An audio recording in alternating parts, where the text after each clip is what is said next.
క్షణక్షణం మనము చెడు వైపే వెళ్తూ ఉన్నాం. అందుకనే దేవుడు ఆయన కనికరాన్ని బట్టి ఓ చక్కటి సహవాసము, ఓ చక్కటి దైవ సేవకులను దేవుడు మనకిచ్చి మనలో ఉన్న చెడుని రోజు రోజు తుడిచివేయటానికి ఆయన వాక్యము ద్వారా మనం ప్రక్షాళనం కావటానికి ప్రభు కృప చూపెట్టాడు. మంచిది, మీరు కూడా మంచివారే. ఈ మధ్యాహ్న సమయమందు మీకు తెలిసిన ఒక చిన్న సంఘటన, పరిశుద్ధ గ్రంథమైన బైబిల్లో యేసు ప్రభుల వారు ఎన్నో అద్భుతాలు, సూచక క్రియలు చేశాడు. అయితే ప్రభు చేసిన కార్యాలు ఆ తరంలో ప్రజల్ని కలవరపరిచేటట్టుగా ఆయన బోధించిన బోధలు ప్రజలు విన్నప్పుడు ఇతనికి ఇంత జ్ఞానం ఎక్కడిది, ఇతడు వడ్లమాని కుమారుడు కాదా, ఇతని సహోదరులు మనతో లేరా అని ప్రజలు మాట్లాడుకున్నారు. ఒక వడ్రంగి వ్యక్తి యొక్క కుమారునికి ఇతడు మాట్లాడుతూ ఉంటే ఇంత జ్ఞానం ఎక్కడిది అని ప్రభుల వారు ప్రజల మధ్యన నిలబడి ఆయన బోధిస్తున్నప్పుడు ఆ బోధలో ప్రజలకు అర్థమైంది జ్ఞానం. అందుకే ప్రభుల వారు కూడా చెప్పారు, మీలో ఎవరికైనా జ్ఞానం కొదువుగా ఉంటే నన్ను అడగండి, నేను మీకు ఇస్తానని చెప్పాడు. జ్ఞానం అనేది చాలా గొప్పది. సొలొమోను రాజు చెప్తాడు, ఈ భూమి పుట్టక ముందే జ్ఞానం ఉంది అని చెప్పాడు. జ్ఞానము ఈ రోజుది, ఆ రోజుది, లేకుంటే చదువుకుంటే వచ్చేది, పరిస్థితులను బట్టి వచ్చేది, ప్రదేశాలను తిరిగితే వచ్చేది కాదు. జ్ఞానం సర్వశక్తిమంతుడైన దేవుని యందు భయభక్తులు కలిగి ఉంటే జ్ఞానం మనకు వస్తుంది. బైబిల్ అలాగే చెప్తారు. కాబట్టి ప్రభుల వారు ఆయన బోధల్లో ఆశ్చర్యము, జ్ఞానము ప్రజలు కలిగించారు. రెండవది, ప్రభుల వారు అనేక మందిని స్వస్థపరుస్తూ వచ్చాడు. ఆయన స్వస్థపరిచిన వారిలో మత్తయి సువార్త 9వ అధ్యాయం 20వ వచనము నుండి కొన్ని విషయాలు మీతో మాట్లాడటానికి ప్రభు సహాయం చేయని. ప్రభుల వారు యాయీరు పిలిస్తే ఆయన ఇంటికి వెళ్తూ ఉన్నాడు. మధ్య దారిలో ఈమె పరిస్థితి చెప్పబడి ఉంది. యాయీరు కుమార్తెకి యాయీరు పేరుంది, యాయీరు భార్య పేరు లేదు. యాయీరు పనిచేసే ఉద్యోగం చెప్పారు, యాయీరు కుమార్తె పేరు కూడా లేదు. అయితే 12 సంవత్సరాల ఈడుగల చిన్నది అని చెప్పారు. ఆ తరువాత ఈ తల్లిని గురించి కూడా మాట్లాడేటప్పుడు ఈమె పేరు కూడా తెలియదు, ఈమె ఊరు తెలియదు. అయితే 12 సంవత్సరాల నుండి రక్తస్రావపు వ్యాధితో బాధపడుతుందని. చాలా సులభమైన విషయాన్ని మీకు తెలియజెప్తాను. 12 అనేటటువంటి ఆ సంఖ్య చాలా ప్రాముఖ్యమైనటువంటి సంఖ్య. పరిశుద్ధ గ్రంథమైన బైబిల్లో 12 అనేటటువంటి సంఖ్య ఒక వ్యక్తి కలిగి ఉంటే ఆ వ్యక్తి పరలోకానికి వెళ్ళటానికి అభ్యంతరమేమీ ఉండదు. పరిశుద్ధ గ్రంథమైన బైబిల్లో సంఖ్యలు గురించి మనం తెలుసుకోవాలంటే ప్రత్యక్షపు గుడారం, ప్రత్యక్షపు గుడారంలో ఉన్న విషయాలు మనము గనక గమనిస్తే ఎన్నో ఆత్మీయమైన సత్యాలు, ఆ గుడారం యొక్క పొడవు వెడల్పులు, గుడారంలో దేవునికి ప్రతిరూపమైన ఉపకరణాలు, వాటి పొడవు వెడల్పు ఎత్తులు, ఇవన్నీ కూడా చెప్పారు. ఇక్కడ ఈమె రోగము 12 సంవత్సరాల నుండి బాధపడుతుంది అని చెప్పాడు. వయస్సు చెప్పలేరు, పేరు చెప్పలేరు, ఊరు చెప్పలేరు, రోగం గురించి చెప్పారు. దయచేసి రోగము రక్తస్రావ రోగం. ఎన్ని సంవత్సరాల నుండి అంటే 12 సంవత్సరాల నుండి అని. 12 అనే సంఖ్య ఒక సంపూర్ణమైనది అని చెప్పారు. మొదటిదిగా దేవుని సంఖ్య 6 అని చెప్పాలి. రెండవది మనుష్యుని సంఖ్య కూడా 6. దేవుని సంఖ్య ఎందుకు 6 అంటే, దేవుడు సృష్టిని చేయడం ప్రారంభించినప్పుడు 6 రోజులు పనిచేసి 7వ రోజు విశ్రాంతి తీసుకున్నాడు. 6 రోజులు పనిచేస్తూ 6వ దినమున తమ పోలిక తమ స్వరూపంలో నరుని చేశాడు. 6 రోజులు ప్రభు పనిచేశాడు గనుక ఆయన సంఖ్య 6. 6వ దినమున నేల మంటితో నరుని చేసి తమ పోలికలో తమ స్వరూపంలో చేసి వాని నాసికలో జీవవాయువును ఊదగా ఆ వ్యక్తి జీవించు ఆత్మ అయినని వాక్యం సెలవిస్తారు. నరుడు 6వ దినమున చేయబడినటువంటి వాడు కాబట్టి అతని సంఖ్య కూడా 6. మీరు బాగా ఎరుగుదురు, 6వ దినమున చేయబడిన మనుష్యుడు దేవునితో సమానంగా కూర్చునేవాడు, దేవునితో సమానంగా తిరిగేవాడు, దేవునితో సమానంగా మాట్లాడేవాడు, దేవుణ్ణి స్పష్టంగా చూసేవాడు. మోషే ఒక్కసారి ప్రభా మిమ్మల్ని చూడాలి అంటే, నన్ను చూడలేవు, నా పార్శ్వము నా వెనుక భాగాన్ని చూడు, అయితే ఆ బండ వెనక నుండి చూడాలి అని చెప్పాడు. ఎవరు ప్రభుని చూడలేరు, ఎందుకంటే ఆయన 1000 సూర్య కాంతుల కాంతి కలిగినటువంటి వాడు. ఆయన దహించు అగ్ని అయి ఉన్నాడని హెబ్రీ పత్రికలో చెప్పబడి ఉంది. ప్రభుని చూడాలి అనుకుంటే తప్పేమీ లేదు. ప్రభువే నిజంగా ప్రత్యక్షమైతే నేను బూడిదైపోతాను. అందుకని దేవుడు తన నిజ స్వరూపాన్ని ప్రక్క నుంచి ఆయన ప్రేమస్వరూపిగా, ఆత్మస్వరూపిగా, ఆయన వాక్యస్వరూపిగా మనందరి మధ్యన సంచారం చేస్తూ ఉన్నాడు. ఆయన నిన్ను ప్రేమిస్తూ ఉన్నాడు.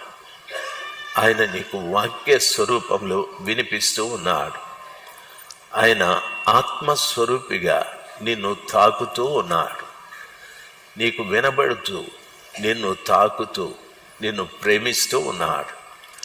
అందుకే ఆయన ప్రేమని నీవు అర్థం చేసుకున్నావు.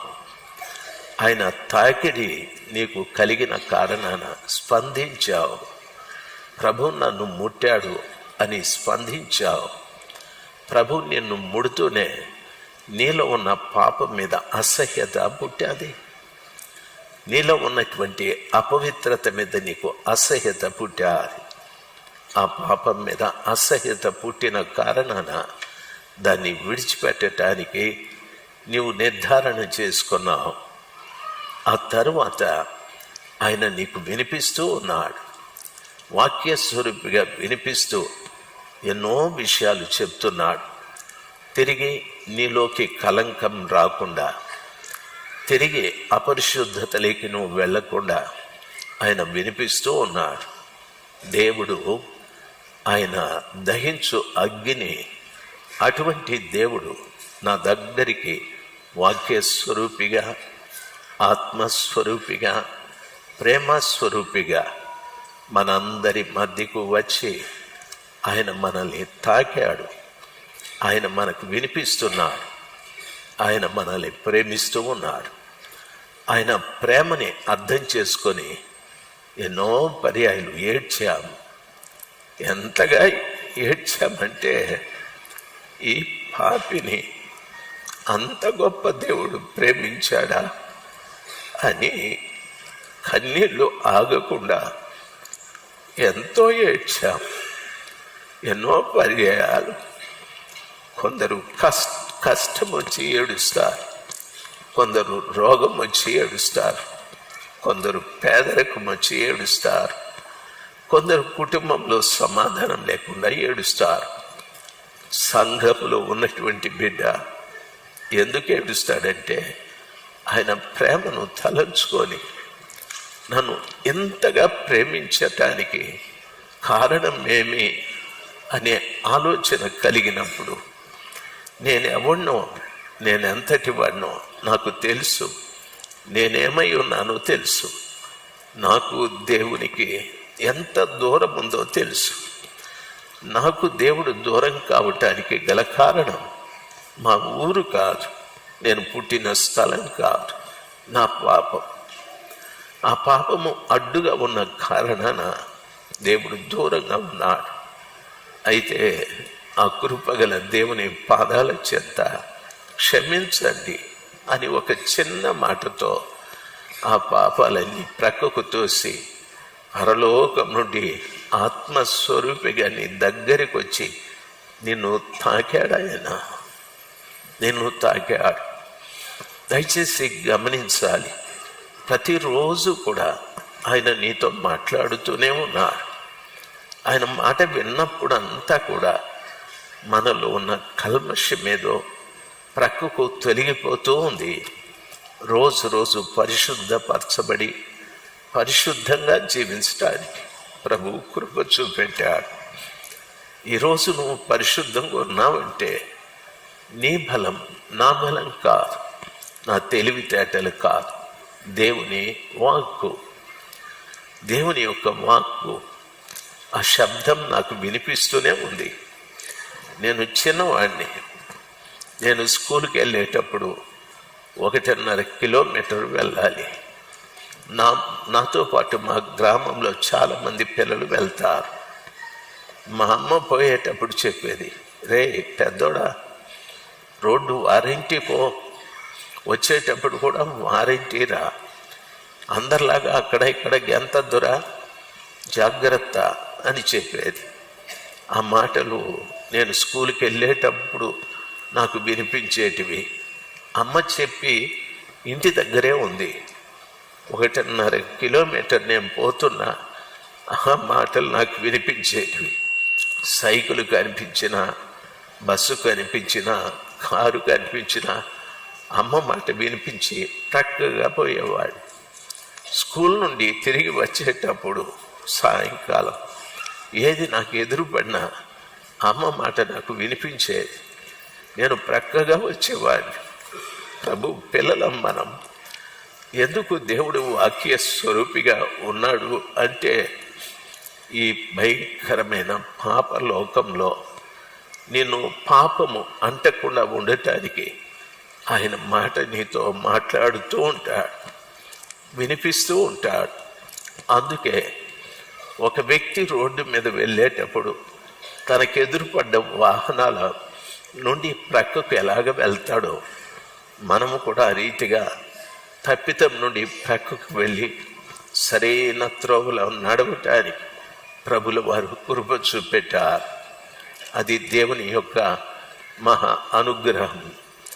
దేవుని సంఖ్య 6, మనిషి సంఖ్య 6. ఆదాము దేవునితో చక్కటి సంబంధాన్ని కలిగి ఉండేవాడు.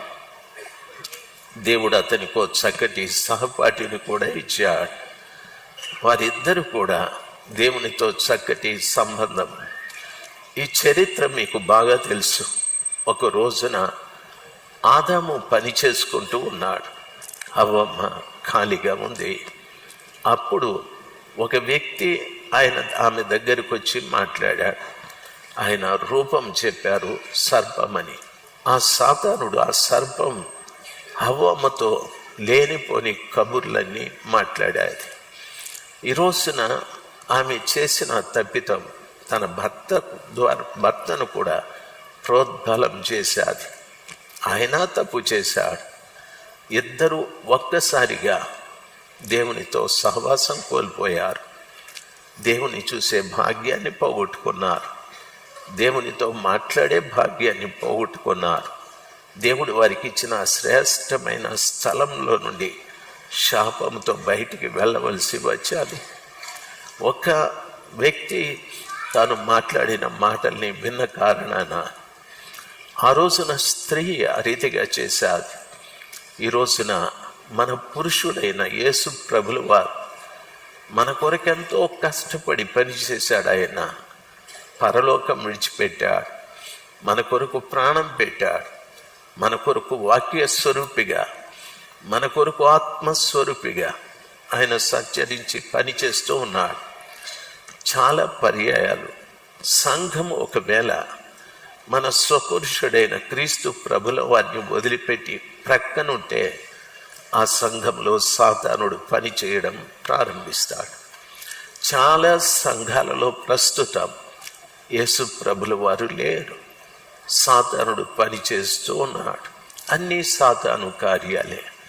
చాలా విచిత్రమైన వాతావరణం సంఘాలలో కనిపిస్తూ ఉంది. అయితే మనం ఎప్పుడు కూడా వారికి అవకాశం ఇవ్వకుండా ఉండాలి. వారు తప్పు చేసి బయటికి వెళ్ళిపోయారు, దేవుడు శపించాడు. వారు బయటికి వెళ్ళేటప్పుడు ఆశీర్వాదాలతో వెళ్ళలేదు, శాపంతో వెళ్ళారు. యేసయ్యని వదిలిపెట్టిన ప్రతి వారు కూడా శాపగ్రస్తులే. పాపము చేసి శాపంలోకి వెళ్ళేటటువంటి వారే.